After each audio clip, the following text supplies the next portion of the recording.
야마모토 시니치 일행이 리마 시청을 방문했다. 리마 시가 시니치에게 특별 명예 시민 칭호를 수여하기로 되어 있어 그 수여식에 참석하기 위해서였다. 리마 시 청사는 역사를 느끼게 하는 장엄한 건물이었다. 높은 천장에는 샹들리에가 눈부시게 빛나고 있었다. 안경을 쓴 이지적인 리살드 아르사무라 포라스 시장의 환영사가 낭낭하게 실내에 울려 퍼졌다. 그 스페인어를 요시노 기미오가 일본어로 옮겼다. 페루는 강한 연대로 맺어진 인간성이 풍부한 새로운 사회를 지향하고 있습니다.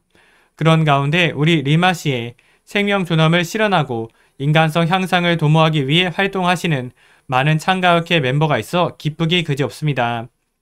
그런 멤버의 공헌은 야마모토 회장처럼 세계 평화를 염원하며 행동하는 리더가 계시기 때문이라고 봅니다.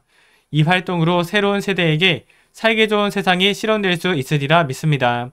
우리는 멤버의 행동으로 불법을, 더 나아가서는 철학자, 역사가, 사상가로서 야마모토 회장의 위대함을 알 수 있었습니다. 오늘 우리 리마 시민은 그런 야마모토 선생님 내외분을 긍지를 갖고 기빈으로 맡게 되었습니다. 이로써 우리 리마 씨와 참가학회는 더욱더 친밀해지리라고 확신합니다. 이에 최고로 존경하는 마음을 담아 특별 명예시민 칭호와 시의 열쇠를 수여합니다. 시장의 말을 들으면서 페루 SGI의 이사장 기시베는 눈물을 삼키느라 필사적이었다. 시니치가 8년 전 방문했을 때에는 정부 당국의 경계 대상이 돼 선생님이 페루의 큰 회합에 참석조차 하지 못했던 일을 생각하니 모든 것이 꿈처럼 느껴졌다. 시장이 시니치에게 특별 명예시민 증서와 시의 열쇠를 손수 건넸다. 박수 소리가 크게 울려 퍼졌다. 기시베는 눈물로 얼굴을 적시면서 박수를 계속 보냈다. 제자의 승리는 스승의 승리며 스승의 승리는 제자의 승리였다. 시니치가 인사할 차례가 됐다. 조금 전에 시장에게서 리마시 최고의 빈객을 나타내는 증서와 리마시의 열쇠를 받는 영광을 안게 된 것은 제게 영원히 잊을 수 없는 명예입니다. 시니치는 열심히 창제하며 건강이 회복되기를 기원했다. 일정은 아직 절반 남짓 지났을 뿐이다. 앞으로 더 중요한 일이 있다. 병마에 져서야 되겠는가. 기필코 병을 이겨내겠다는 일념이 곧 병마 극복의 원동력이 된다. 오후에는 열이 약간 내리기 시작했다. 그러자 그는 펜을 들고 멤버에게 선사하기 위해 격려의 글을 쓰기 시작했다. 이날 저녁 때 후쿠로이 여자부장이 5cm쯤 되는 인형을 시니치에게 전하러 왔다. 페루의 국기를 손에 들고 말을 탄 나무로 만든 병정 인형이다. 문화제에 출연한 고적대 멤버의 부탁을 받고 가져왔습니다. 선생님께 꼭 드리고 싶다고 했습니다. 시니치가 물었다. 이것을 주신 분은 어떤 분인가요? 후쿠로이는 그 멤버의 이름을 말하고 가정 상황 등을 이야기했다. 인형을 보낸 사람은 15살 소녀로 어머니와 함께 신심에 힘썼는데 집은 가난했다. 아버지는 줄곧 술만 마시고 어머니가 음료를 팔아 살림을 꾸리고 있다.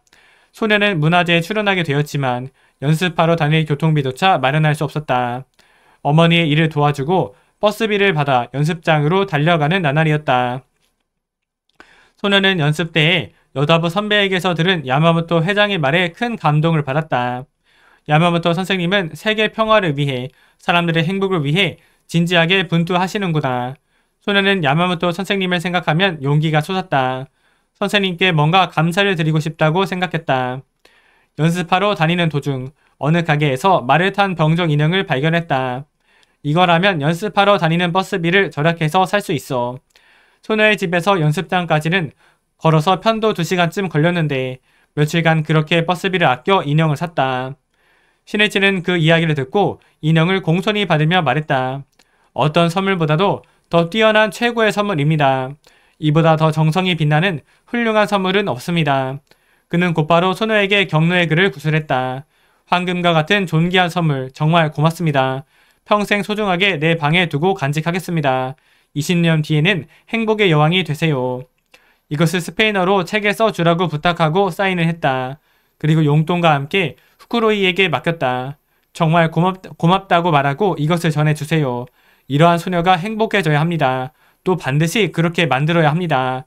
바로 그 점에 우리의 사명이 있습니다. 이 소식을 들은 소녀는 감동한 나머지 말도 나오지 않았다. 뜨거운 눈물을 흘리면서 맹세했다.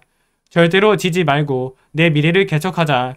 행복의 여왕이 됐다며 가슴을 활짝 펴고 보고할 수 있는 사람이 되자. 맹세는 미래를 연다. 맹세는 성장의 원천이다. 그 후로도 소녀의 인생은 평탄하지 않았다.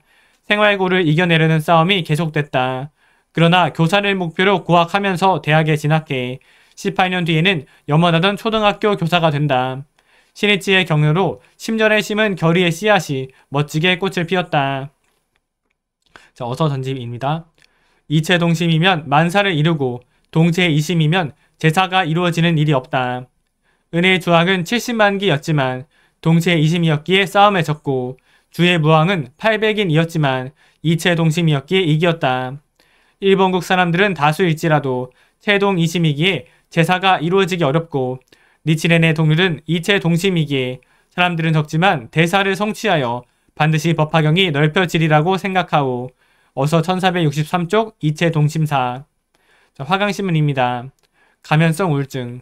감정을 애써 숨기지 않아도 괜찮습니다. 우울한 기분이 마치 가면을 쓴 듯 겉으로 드러나지 않는 것, 마음을 숨기고 괜찮지 않은 마음을 애써 포장하는 것을 가면성 우울증이라고 합니다. 어느 날 청소년 A양이 어머니와 함께 상담실에 방문했습니다. 겉보기엔 누가 봐도 평범한 여학생이었지만 3개월 전부터 두통, 소화불량과 같은 잦은 신체 증상과 등교를 거부하는 모습을 보여 담임교사의 권유로 찾아온 것이었습니다. A양은 상위권 성적에 교우관계도 좋았고 잘 웃는 모습을 보였기에 가족은 물론 주위에서도 A양의 급작스러운 변화에 당황했습니다. A양은 학업에 집중하기를 힘들어하고 계속해서 원인을 알 수 없는 신체적 증상을 호소했습니다. 점점 사소한 일에도 쉽게 짜증을 내고 외출도 꺼렸습니다.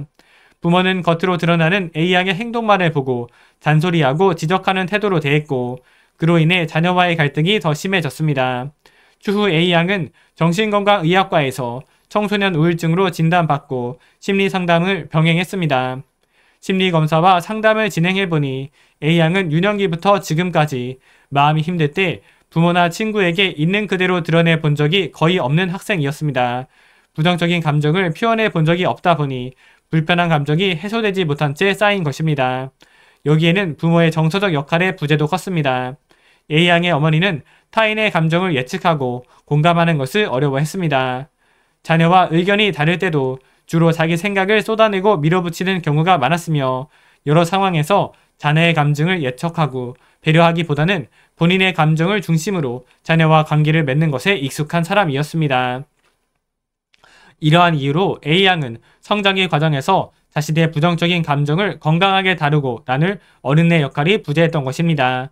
그 후 꾸준히 상담을 지속한 A양은 말로 잘 설명하지 못하던 자기 내면을 조금씩 표현할 수 있게 됐습니다. 그리고 어느 날 저는 늘 힘들지 않고 뭐든 괜찮게 느끼는 사람이어야 한다고 생각했던 것 같아요. 그걸 상담하며 처음 알게 됐어요 라고 말했습니다. 지금까지 외면한 자신을 마주하고 이해하기 시작한 것이죠. 가면성 우울증은 신체적 증상으로 먼저 드러나게 됩니다. 그러므로 스트레스 환경을 잠시라도 벗어나 재충전하는 시간을 갖는 것이 중요합니다. 그 다음 중요한 것은 오랜 시간 드러내지 못하고 묵혀온 자기 감정을 있는 그대로 느끼고 다루는 힘을 기르는 것입니다. 이를 위해 나만의 감정 일기장을 마련해 일상에서 자신의 마음에 어떤 감정이 일어나는지 살펴보고 기록해 보세요. 다양한 감정을 언어로 표현하는 연습이 필요합니다. 하루 중 시간을 정해놓고 매일 꾸준히 느낀 그대로 표현해 보세요. 가면성 우울증을 겪는 자녀들의 부모는 마음이 다급해져 무기력해진 아이에게 무엇이라도 하자고 권하게 되죠. 이렇게라도 하지 않으면 아이가 끝없는 우울로 빠질 것 같은 부모의 불안 때문입니다. 하지만 어떤 우울증도 단기간에 드라마틱한 변화로 낫는 것이 아닙니다. 오히려 부모의 권유는 강요가 됩니다. 자녀의 말에 어떤 비난과 평가 없이 있는 그대로 들어주는 자세를 갖는 것이 가장 중요합니다. 언제든 자녀의 이야기를 부모가 들을 준비가 됐음을 알리되 자녀가 먼저 편안하게 자신을 드러낼 때까지 기다려야 합니다. 자녀는 있는 그대로의 자신을 부모에게 드러내도 괜찮다고 느낄 때 먼저 부모에게 손을 내밉니다. 그러니 부모로서 나는 자녀에게 어떤 부모인가를 먼저 생각해 보는 것이 중요합니다. 가면성 우울증을 겪고 있다는 신호.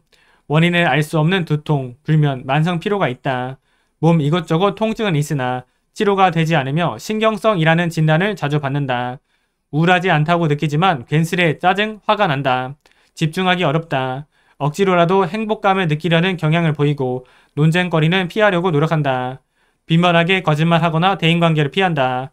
잠에 들기가 어렵고 두려움이 커졌다. 게임이나 SNS에 지나치게 몰두한다. 평소보다 식욕이 없거나 혹은 폭식한다. 즐겁던 활동에 흥미가 떨어지고 즐겁지 않다. 자신이 초라하다는 생각을 자주 한다. 이유 없이 등교나 출근을 거부한다. 이날은 아침 근행을 50분, 저녁 근행을 80분 했습니다. 자타 행복을 위한 도전 68일차, 상대의 불성을 예비하는 실천 52일차, 기원하고 말하고 본을 보이며 기다리는 인내 48일차, 보훈감사의 기원 43일차, 광포대 확대의 기원 44일차, 신신근몰의 기원 23일차, 4대 직거래 기원 9일차로 올렸습니다. 일상생활에서 부모님께 문안인사 38일차로 올리고 경기신문을 공부하고 선생님께 학습보고를 6일차로 올렸습니다. 감사합니다.